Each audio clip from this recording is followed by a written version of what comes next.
Biz Show continues live from the Loft 100 studios here in sunny Southern California. As always, thanks for being along for the ride.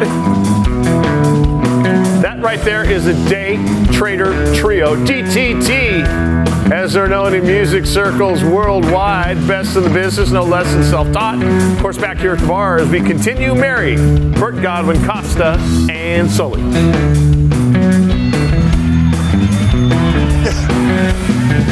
Give Mary a little bit of leg room today. Because our new single comes out at 9 p.m. Pacific tonight. And she's a little busy. 12 a.m. Eastern. Raise a Glass, I wrote with Dickie Barrett and John Feldman. Yes. The band, but Mary is our point person.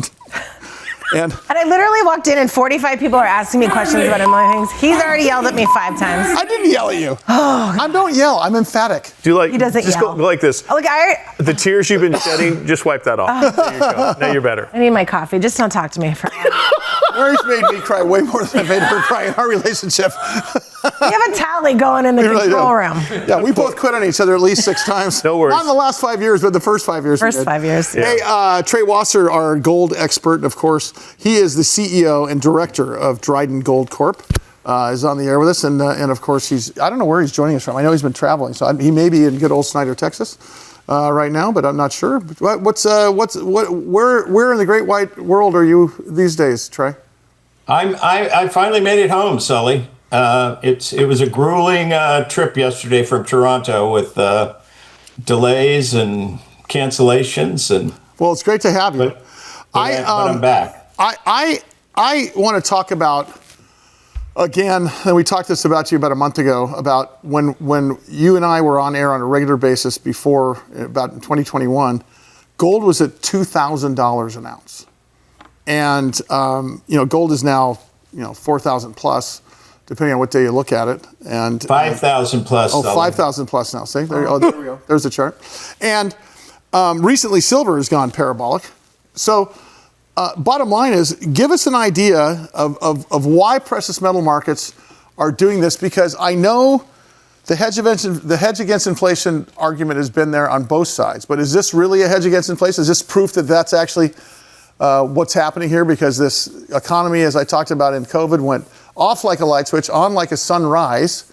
And of course, they had to turn somewhere. And I think precious metals is probably the place. Is that accurate? Well, it really, Sully, is a perfect storm now. So all those historic things like the weaker dollar and central bank buying and inflation hedge, those things are clearly in play. But on top of that, you have some factors that are affecting the gold and silver market. Silver's a little bit different story because it's the industrial uses are kind of overwhelming the physical supply there. But on the gold side, we really had a big transformation last year when gold was deemed by the Basel III, which makes the rules for the banks, as a liquid asset, a high quality liquid asset, meaning that it was comparable to treasury bills. So for your institutions, and that includes banks for their reserves at the Fed. It includes sovereign wealth funds and pension funds everywhere, where gold used to be just at kind of at the top of the pyramid for them as a speculative asset. It now can be down at the bottom of the pyramid as at the base for their high liquid high quality assets. And so, what we've seen is the banks, and of course, then as soon as that happened, the banks started raising their targets and recommending gold. And Morgan Stanley came out, very aggressive late last year and said everybody should change their traditional portfolio holdings from 60-40 stocks and bonds to 60-20-20 stocks, bonds, and gold. And wow, it's just been feeding ever since. Trey Wasser is the CEO and director of Dryden Gold Corporation. DRYGF is their ticker symbol. Trey, with what's going on in the Middle East right now, will that have any impact on gold prices? Could there be panic buying or anything like that?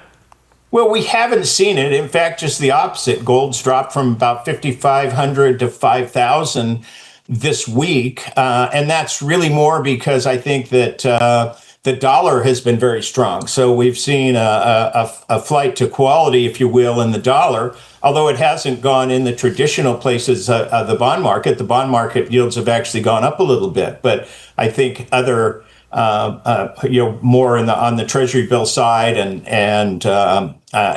even into stocks. So I think some of the support you're seeing in stocks is some foreign buying in here. But of course, today the stock market's down quite a bit. So as I say that, but it really, the dollar has been exceptionally strong here since this war started. Trey Wasser, CEO, Director, Dryden Gold Corp, ticker symbol DRYGF. Hey, Trey, let's talk about gold exploration versus gold royalties, because I think gold royalties is a piece. I know we've got David Garofalo coming up on the air with us soon, and I want to talk about you went from being the gold royalty guy to a new exploration company. There's a reason for that, because you're good at both. But I think both are so important for you to talk about as it relates to the whole economy. Well, as you like to say, Sully, I moved from the top of the food chain, which is where the royalty companies are, to the bottom of the food chain, which is the junior exploration market. Right. I often compare for U.S. investors the gold or mining exploration market, which is mostly centered out of Canada, with biotech here in the United States. It's a model where you have no revenue, you have no income, and you're pretty much dependent on selling equity a couple times a year to keep doing your testing. I think. And then of course with the royalties, now you're talking the very top of the food chain. Sure. A royalty off of a producing gold mine that has no costs associated with the production of the mine. They just strictly take a percentage off the gross, yeah. And that's that truly is the top of the food chain. Your Dryden property is in Northwest Ontario. You always talk about stable jurisdiction. What does that mean, and why is that so important? Well, as I've said for years, when you really want to own gold, everybody else is going to want to own your gold too. Yeah, that's a great point. So when you're in bad jurisdictions, you're starting to see you see things like much higher taxes and royalties going up from the governments. And from that all the way to nationalization of the assets. Barrick Gold, one of the largest gold producers, had their largest mine in Africa, Mali, in the country of Mali, basically taken away from them last year. Now they've since gotten it back, but it cost them about $500 million. Jeez. So jurisdiction's very important. We operate in Ontario in Canada, which has just been deemed the second best gold jurisdiction in the world, behind Nevada. So it's very important, and the companies that are looking for exploration projects like ours, some of these structures that we're discovering here, again, have very high-grade gold in them, just like the known structures. Well, this means big news. Trey Wasser, CEO, Director, Dryden Gold Corp, ticker symbol DRYGF. Thank you, Trey. All right, keep it here. Much more to come with the Big Biz Show. Do not go anywhere.